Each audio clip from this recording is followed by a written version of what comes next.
హైదరాబాద్ లోని నిన్న నిరుద్యోగుల సమస్యని కవరేజ్ చేస్తున్న Zee Telugu news reporter Charan పై పోలీసు దాడిని ఖండిస్తూ జగిత్యాల జిల్లా మెట్పల్లి పట్టణంలోని మెట్పల్లి ప్రెస్ క్లబ్ వర్కింగ్ జర్నలిస్టులు నల్ల బ్యాడ్జీలు ధరించి ఆర్టీఓ కార్యాలయంలో ఆర్టీఓ ఎన్ శ్రీనివాస్ కు వినతి పత్రం ఇచ్చి ప్రభుత్వం తరపున తగు చర్యలు తీసుకోవాలని కోరారు. ఈ సందర్భంగా క్లబ్ అధ్యక్షులు సౌడాల కమలాకర్ మాట్లాడుతూ ప్రజలకు ప్రభుత్వాలకు మధ్య వారధిగా పనిచేసే జర్నలిస్టులపై ఇలా దాడులు చేయడం సరికాదని జర్నలిస్టు పోలీసు అధికారులపై తగు చర్యలు తీసుకోవాలని డిమాండ్ చేశారు.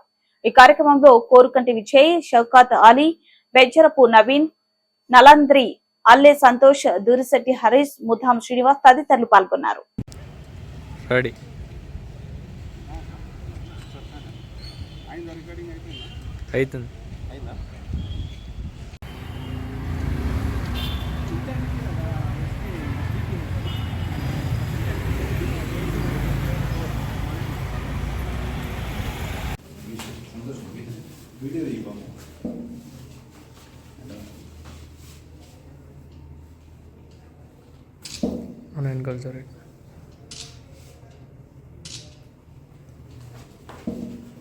ఓకే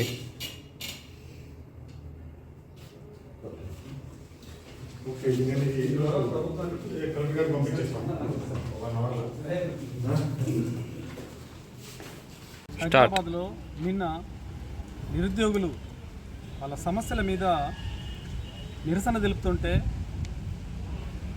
జీ న్యూస్ రిపోర్టర్ శ్రీచరణ్పై పోలీసులు దాడి చేసి అమానుషంగా లాక్కెళ్లారు.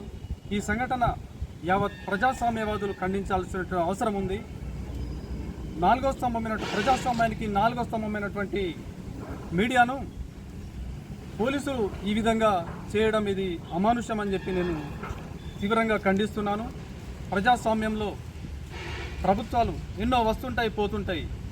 కనుక ప్రజా సంక్షేమ కార్యక్రమాలు కానివ్వండి, ప్రజల్లో చైతన్యం తీసుకురావడం కానివ్వండి, అనేక సమస్యలు ప్రజలకు తెలవడానికి ఈ మీడియా సహకరిస్తున్నది. అలాంటి మీడియాపై పోలీసులు దౌర్జన్యంగా మా జీ న్యూస్ రిపోర్టర్ మీద దాడి చేయడం ప్రజాస్వామ్యం నివ్వెరబోతున్నది అని చెప్పి నేను చెప్తున్నాను. కనుక డీజీపీ జితేందర్ గారు ఎవరైతే మా జీ న్యూస్ రిపోర్టర్పై దాడి చేసిండో ఆ పోలీస్ అధికారిపై సస్పెండ్ చేసి చర్యలు తీసుకోవాలని చెప్పి డిమాండ్ చేస్తున్నాం.